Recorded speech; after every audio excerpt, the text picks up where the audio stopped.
That's a good question. I don't know if I'm the best example because the reason I got into the wine business was sort of happenstance. I moved to San Francisco in 1976 where my brother was living. I came to visit him after I got out of college. He said, come on out, San Francisco's great, come visit me. So I did for a year and a half. I slept in his living room. And and then I stayed, and I eventually came up to Sonoma County to go to Sonoma State and needed a part-time job and worked in a tasting room and then was watching what they were doing in the cellar, and I thought, that's cool, I'd like to learn that. And so I was an English major in college and ended up in the wine business. So my background, it wasn't in science, wasn't in agriculture. It just came about by where I ended up living. But that being said, I think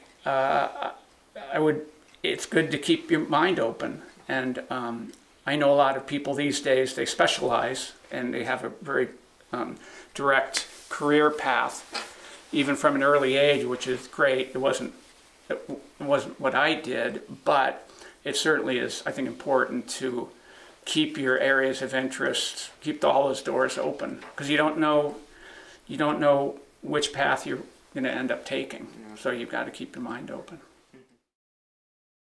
My first impression was California. My brother picked me up at San Francisco Airport, and we went to the Cliff House, if you know where that is.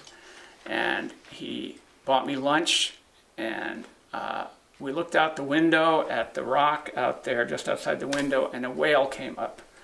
And I was in California for an hour and a half at that point, and I'm looking out the window and seeing a whale. And I came from Ohio, so not too many whales back there. Carp, I saw carp. So that just, from coming from Ohio, seeing that, seeing the city, going to the Sierra Nevada for the first time, being by the ocean, you guys kind of used to that kind of stuff, but for me it was just fantastic. And I can still remember being in San Francisco on a foggy night, and we go down there sometimes, a certain smell on a foggy night. When I was in San Francisco early on, it was not only what I was seeing, it was what I was smelling. And I still get to go down there, and it reminds me of my first few weeks in San Francisco, that smell of the fog. So I've been out here since '76. I didn't plan on spending my life in California, but I'm very happy I'm doing that.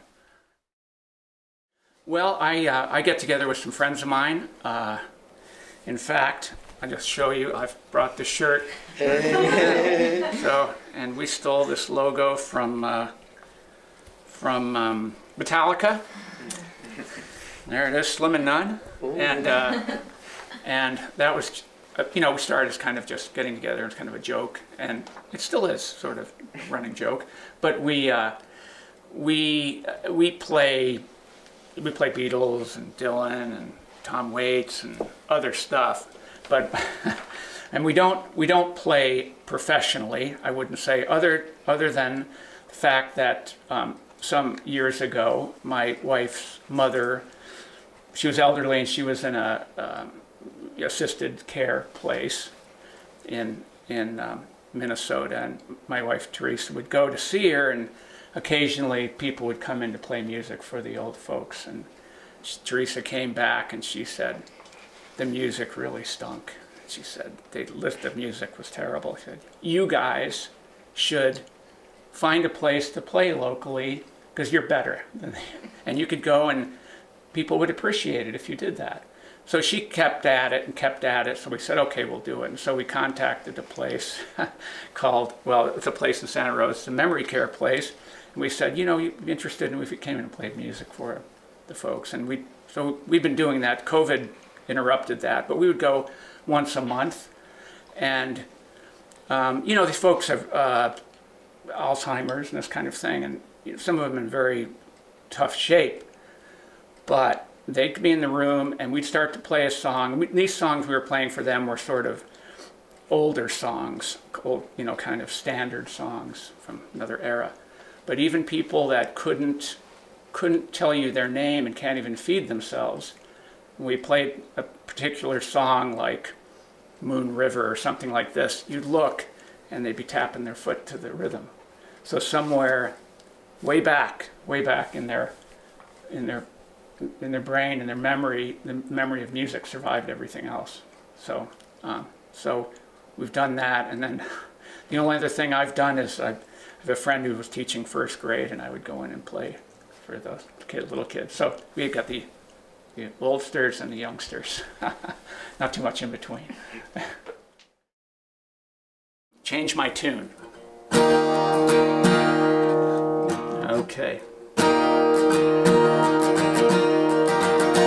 For too many years, for way too long, I've been playing the same old song, half the day and half the night, and I still can't seem to get it right. They always say old habits die hard, like pulling a spoon out of a bucket of lard.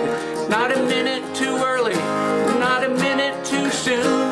Is it too late for me to change my tune? Is it too late for me to change my tune?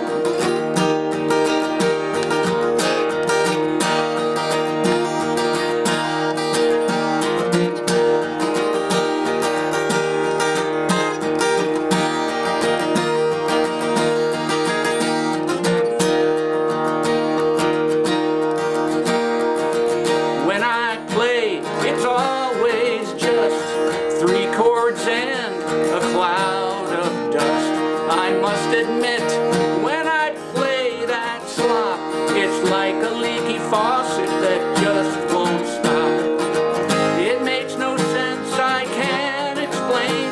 It's like that cake left out in the rain. I'll bring this house to rack and ruin.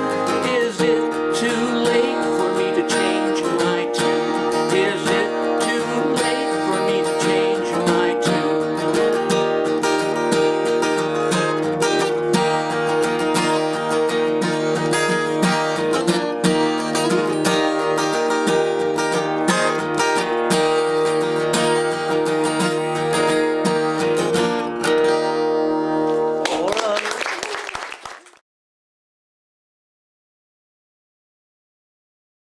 My name is Ryan Moffat.